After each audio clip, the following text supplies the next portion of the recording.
ദൈവനാമത്തിന് മഹത്വമുണ്ടാകട്ടെ. Streams of ലൈഫിൻ്റെ ഇന്നത്തെ പ്രഭാത ചിന്തയ്ക്കായി ലഭിച്ചിരിക്കുന്ന വേദഭാഗം അപ്പോസ്തലനായ വിശുദ്ധ പൗലോസ് കൊരിന്ത്യർക്ക് എഴുതിയ 1-ാം ലേഖനം 13-ാം അധ്യായം 7-8 വാക്യങ്ങൾ. സ്നേഹം എല്ലാം പൊറുക്കുന്നു, എല്ലാം വിശ്വസിക്കുന്നു, എല്ലാം പ്രത്യാശിക്കുന്നു, എല്ലാം സഹിക്കുന്നു. സ്നേഹം ഒരു നാളും ഉതിർന്നു പോകുകയില്ല. സൗത്ത് ആഫ്രിക്കയിലെ കേപ്പ് ടൗണിലുള്ള പോലീസ് സ്റ്റേഷന്റെ നോട്ടീസ് ബോർഡിൽ ഇപ്രകാരം ഒരു അറിയിപ്പ് പതിച്ചിരുന്നു: ഈ വ്യക്തിയെ ജീവനോട് കൂടെയോ അല്ലാതെയോ പിടിച്ചു കൊടുക്കുന്നവർക്ക് 500 പൗണ്ട് പ്രതിഫലമായി നൽകുന്നതാണ്. അറിയിപ്പിന് താഴെയായി ആഫ്രിക്കയിലെ ഒരു കിരാത മനുഷ്യന്റെ ചിത്രവും കൊടുത്തിരുന്നു. മിഷണറിയായ റോബർട്ട് മോഫറ്റ് ആ അറിയിപ്പ് വായിച്ചു. ഈ കിരാത മനുഷ്യനെ കണ്ടെത്തി അയാളെ നന്മയിലേക്ക് തിരിച്ചു കൊണ്ടുവരണമെന്ന് മോഫറ്റ് തീരുമാനിച്ചു. ഈ ഉദ്യമത്തിൽ തൻ്റെ ജീവൻ പോലും നഷ്ടമാകാൻ ഇടയുണ്ടെന്ന് അദ്ദേഹത്തിൻ്റെ സുഹൃത്തുക്കൾ സൂചന നൽകി. എന്നാൽ ആ മുന്നറിയിപ്പുകൾ ഒന്നും വകവയ്ക്കാതെ മിഷണറി ആ കിരാത മനുഷ്യനെ തേടി യാത്രയായി. യാത്രയ്ക്ക് മുമ്പായി അദ്ദേഹം തൻ്റെ സുഹൃത്തുക്കളോട് ഇപ്രകാരം പറഞ്ഞു: നിങ്ങൾ എന്നെക്കുറിച്ച് ഓർത്ത് ഭയപ്പെടേണ്ട. ദൈവത്തിൻ്റെ നോട്ടവും സംരക്ഷണവും എനിക്കുണ്ട്. ആ മനുഷ്യനെ പിടികൂടാൻ ആവശ്യമുള്ള എല്ലാ ആയുധങ്ങളും എൻ്റെ പക്കലുണ്ട്.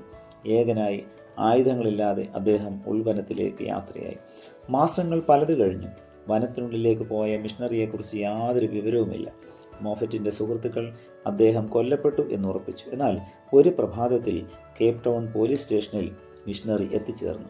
അദ്ദേഹത്തോടൊപ്പം നിരായുധനായ ഉയരം കൂടിയ ഒരു മനുഷ്യൻ. അത് മറ്റാരുമല്ല, പോലീസ് 500 പൗണ്ട് വിലയിട്ടിരുന്ന ആ കിരാത മനുഷ്യൻ തന്നെ. അവൻ യേശുക്രിസ്തുവിൻ്റെ സ്നേഹത്താൽ രൂപാന്തരപ്പെട്ടിരിക്കുന്നു. ആ മനുഷ്യനെ വിട്ടയക്കണമെന്നും അയാൾക്കൊരു പുതിയ ജീവിതം തുടങ്ങുന്നതിനായി 500 പൗണ്ട് അയാൾക്ക് തന്നെ അനുവദിക്കണമെന്നും റോബർട്ട് മോഫറ്റ് സർക്കാരിനോട് അപേക്ഷിച്ചു. ആ അപേക്ഷ സർക്കാർ അംഗീകരിച്ചു. മോഫറ്റിൻ്റെ ആത്മീയ ശിക്ഷണത്തിൻ്റെ ഫലമായി ആ മനുഷ്യൻ പിന്നീട് അനേക ജീവിതങ്ങളെ ക്രിസ്തുവിന് വേണ്ടി രൂപാന്തരപ്പെടുത്തുവാൻ ദൈവകരങ്ങളിൽ എടുത്ത് ഉപയോഗിക്കപ്പെട്ടു. പ്രിയമുള്ളവരെ, നമുക്ക് ചുറ്റുപാടുമുള്ള നഷ്ടപ്പെടുന്ന ആത്മാക്കളെപ്പറ്റി നമുക്ക് എത്രമാത്രം ഭാരമുണ്ട്. പങ്കുവയ്ക്കാനായിട്ടുള്ള ഈ സുവിശേഷ ദൗത്യം ദൈവം നമ്മെ ഏൽപ്പിച്ചിരിക്കുന്നു. ദൈവദത്തമായ ആ ചുമതല നിർവഹിക്കുവാനായി ഇന്നത്തെ വചന കേൾവിയിലൂടെ ദൈവം നമ്മെ ഓരോരുത്തരെയും സഹായിക്കുമാറാകട്ടെ. പ്രാർത്ഥിക്കാം. പ്രിയ കർത്താവേ, നൽകിയ വചനത്തിനായി നന്ദിയോടെ സ്തോത്രം.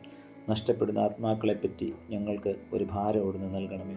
കർത്താവ് ഞങ്ങൾക്ക് നൽകിയിരിക്കുന്ന സുവിശേഷം മറ്റുള്ളവരുമായി പങ്കുവയ്ക്കുവാനും അവരെ തീയിൽ നിന്നും വെള്ളത്തിൽ നിന്നും വലിച്ചെടുക്കുവാൻ തക്കവണ്ണം കർത്താവെ, ഞങ്ങളുടെ ഉദ്യമത്തെ അവിടുന്ന് സഹായിക്കണമേ എന്ന് പ്രാർത്ഥിക്കുന്നു.